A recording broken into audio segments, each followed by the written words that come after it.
What's up, gear mortals? Trey Xavier here. I'm here with the one and only Adrian Bellue. How are you doing, dude? Doing pretty good, man. How you doing? Good.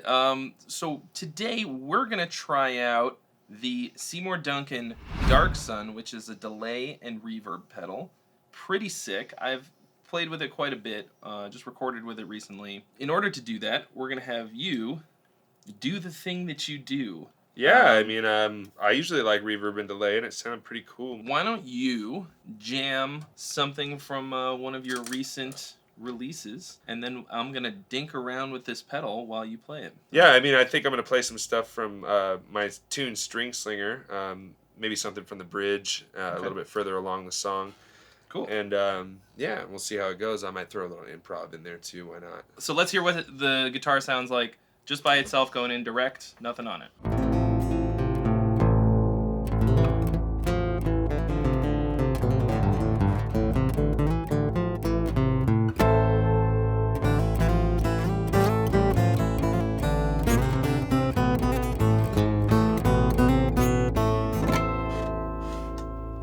Okay, so let's just start off by cycling through some of these presets. So this is it's a digital delay and reverb. Okay. It's kind of primarily a delay in the sense that the reverb is just two knobs. It's just the room size or the reverb size and the mix. The delay has tons of stuff going on, but it's all digital so that you can store everything as a preset in I think sweet. A couple different banks, and then with 4 presets in each bank. This actually is not one of the presets that comes with it. This is one that I made. It's like a dotted eighth note thing. So let's see how that sounds. Go ahead and play.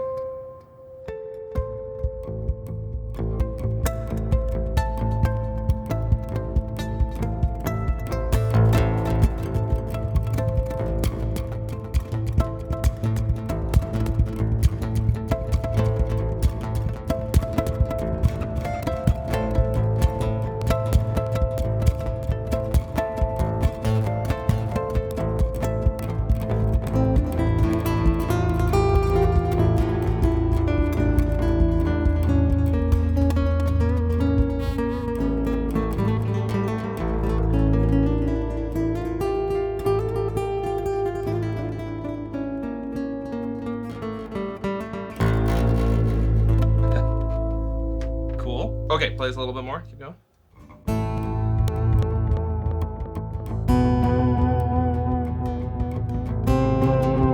This one's got a little wiggle to it.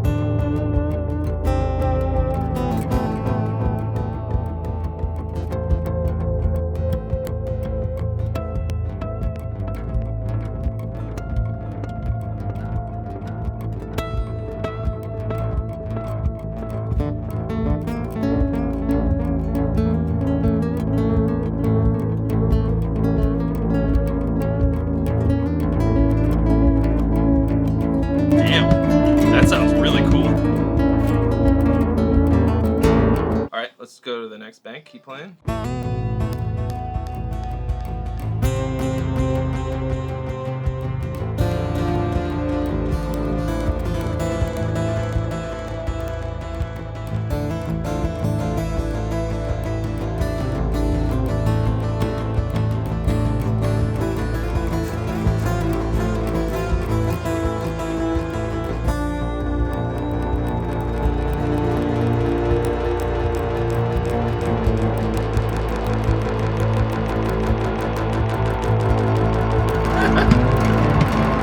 Sorry, I did the tap tempo too fast.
exciting.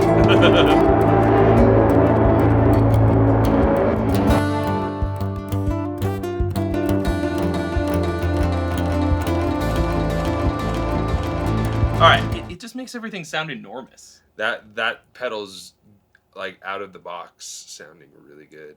I would love to just add that to my effects loop of my rig, because I have one that's just dedicated for pedals if I want to throw them in. Yeah. That's dope. It's pretty cool, and that's just presets. For the delay, we've got all kinds of different options. We've got quarter note delay. Here, just play a little bit for me. And then dotted eighth. Eighth note. Triplets. And then pattern. Actually, I'm not really sure how pattern works. But then we've got a reverse delay. Actually, sorry, I'm going to take the reverb all the way down. Or like a reverse. I'm going to take the time.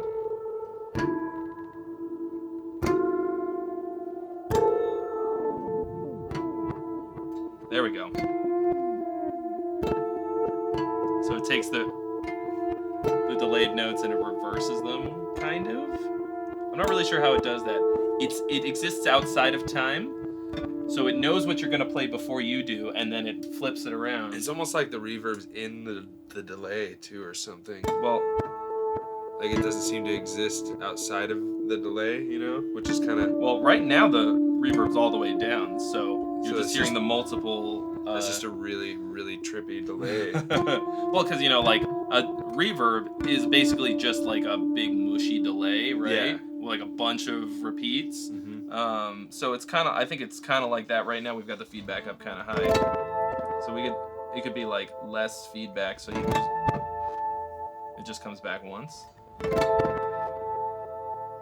That's a gnarly sound though. Like it just.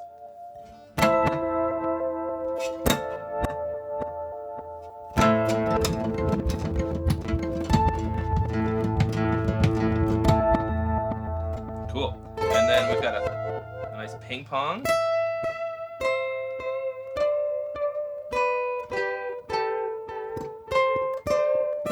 So it'll has a different repeat in a different ear or a different side. Oh, cool. That makes it sound really big. Especially if it's like Gremlins!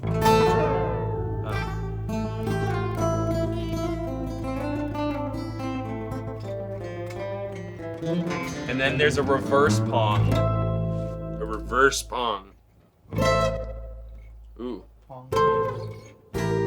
That's something I've never seen before. Hold on, let me get a little longer.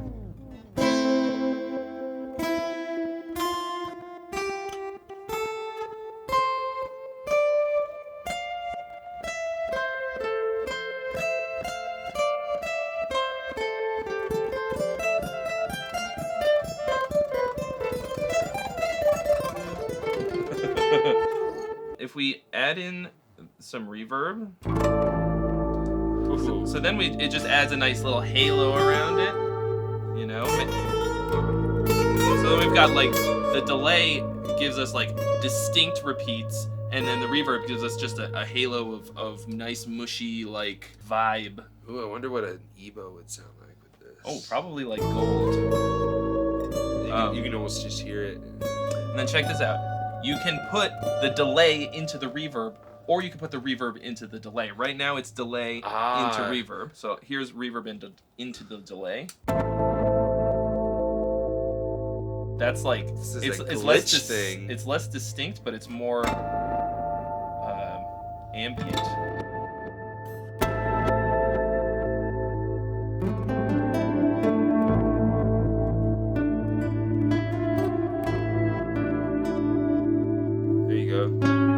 I like how subtle it is.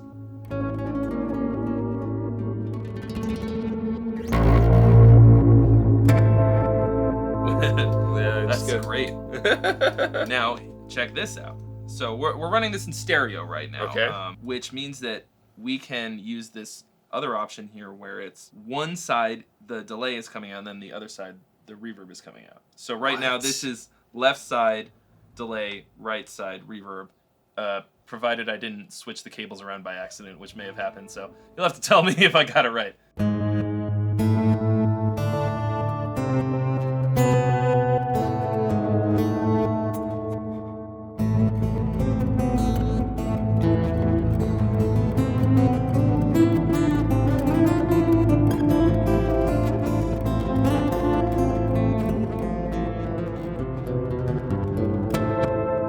Okay, and then we can just switch them to the other side.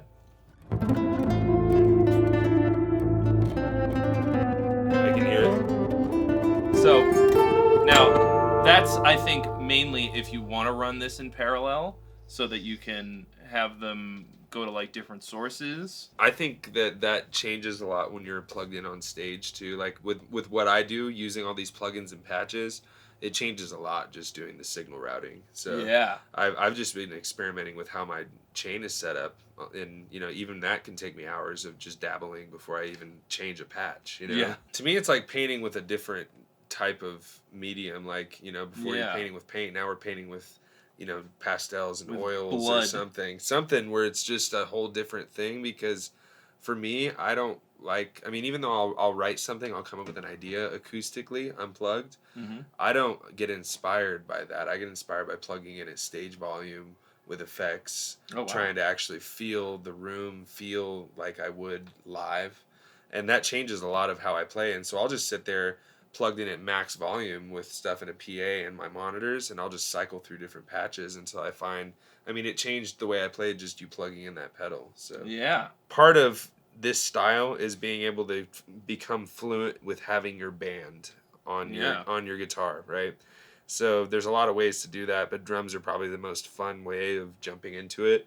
So I like to do this little bit live because everyone seems to think I'm looping, even though I clearly don't have a looper on stage, but hey, it means I'm doing something right. So you're going to create a fist right when you hit with the heel of your palm, this meaty part of your palm. And it's not about hitting it very hard. In fact, it sounds cleaner when you just do it right rather than just doing it hard. Mm-hmm. So you can create a little kick drum by kind of creating a dropping motion with your hand. And you're going to create the force by just sort of making a closing motion. Now you're going to start adding in a relationship between your left and right hand. So now we're going to add like a closed hi-hat with my left hand by doing like a palm mute kind of thing, and then clicking the strings with my free fingers.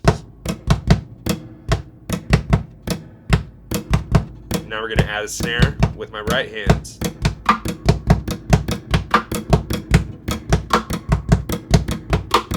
Now some toms.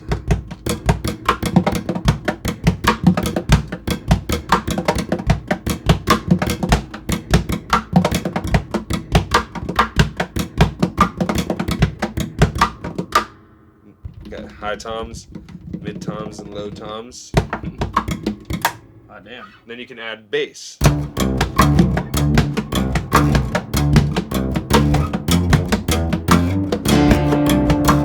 Little harmony. Melody.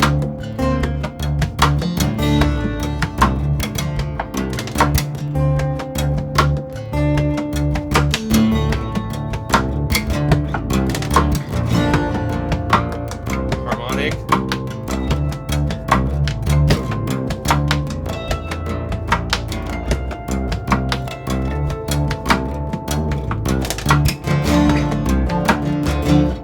Well, you're a madman.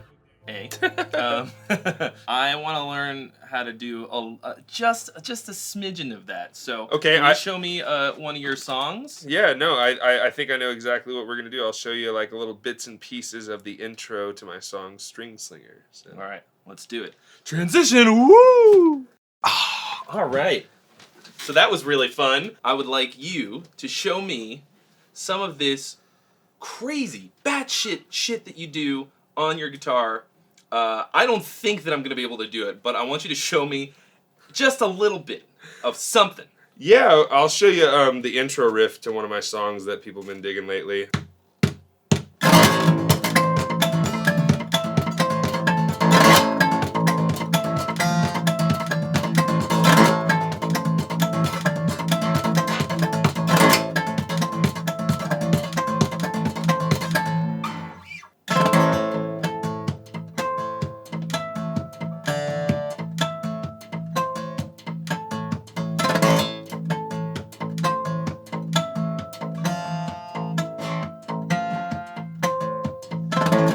This is a baritone guitar, and that's a 7-string, so that essentially has just an extra treble string on it compared to this one.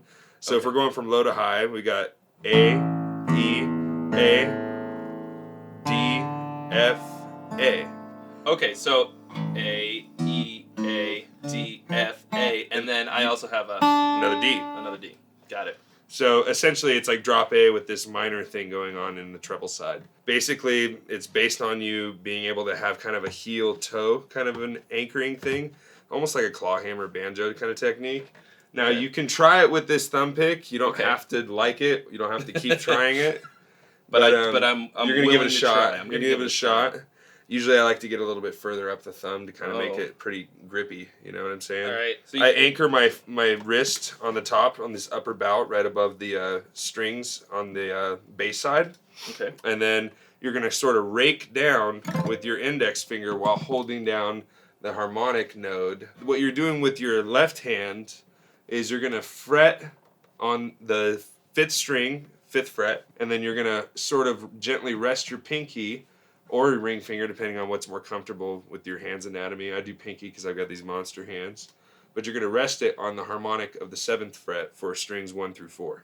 Okay? And now, if you were to do it slowly and just make sure they're all kind of nice and, you know, enunciated, it'd be...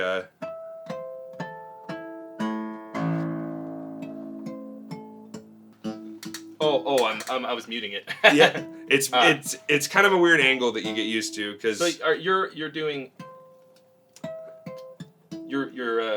harmonics on 4 strings. Exactly, strings 1 through 4, and then you're fretting that 5th, and then last one's open. What the very first motion is, the 1 is raking from that 1st string all the way down.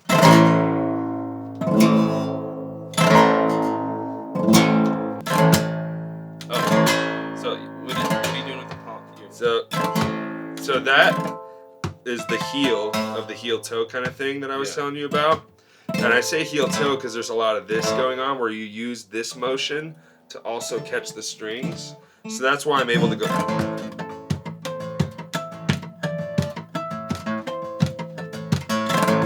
So this is kind of your bass drum-ish. Exactly.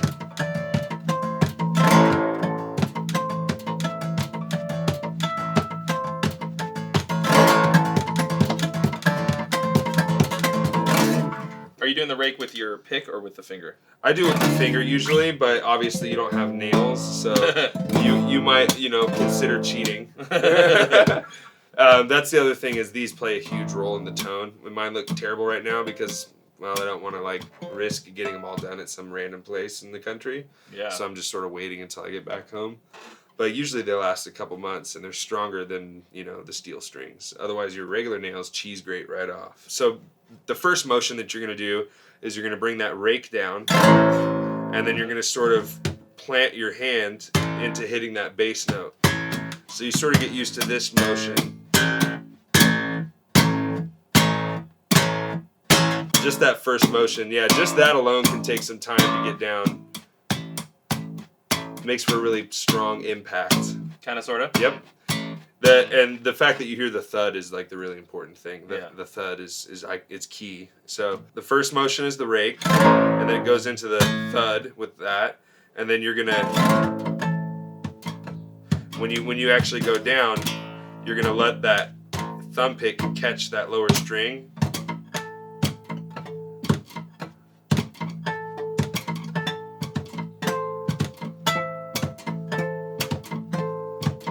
So I use I and M and A for the 3rd string, 2nd string, and the 1st string. Okay.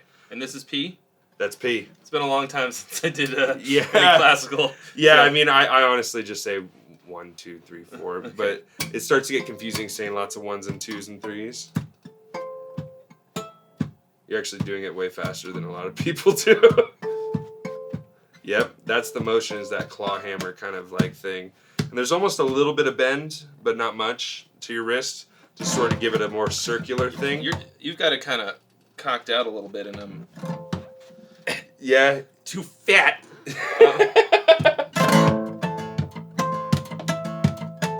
Okay, so you're going thump, bass note, So Hammer. Tap. So hit, pluck, harmonic, tap. Oh, the tap is That's the end. So hit, pluck, harmonic, tap.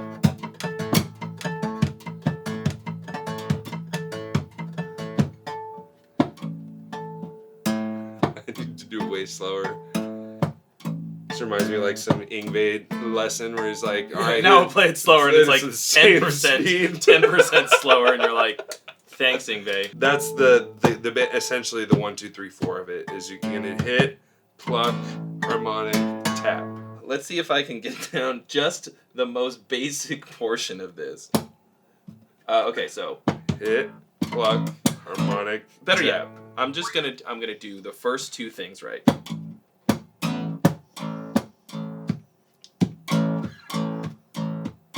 That right there is like the correct technique. It's interesting how doing it correctly sounds louder than trying harder, which is kind of a funny concept. Oh yeah. I'm also not. I keep hitting this thing, and it just hurts. Well, that's just a kind of a part of this style is your hands just hurting.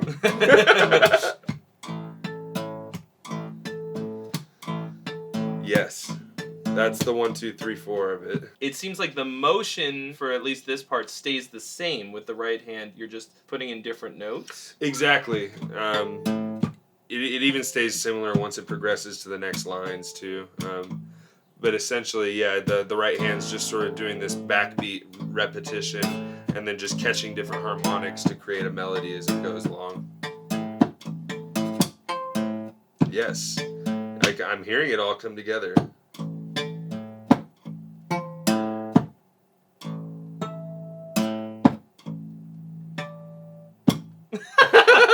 If I'm just giving you string numbers, it's going to be 2, 1, 3, 2, 3. Oh, God. Okay, but it's just like, almost like little power chords. Shapes. Yes. I can do that. All right. My goal is not going to be to play the whole thing. All I want to do is like one solid, like kind of fast loop of just that first thing.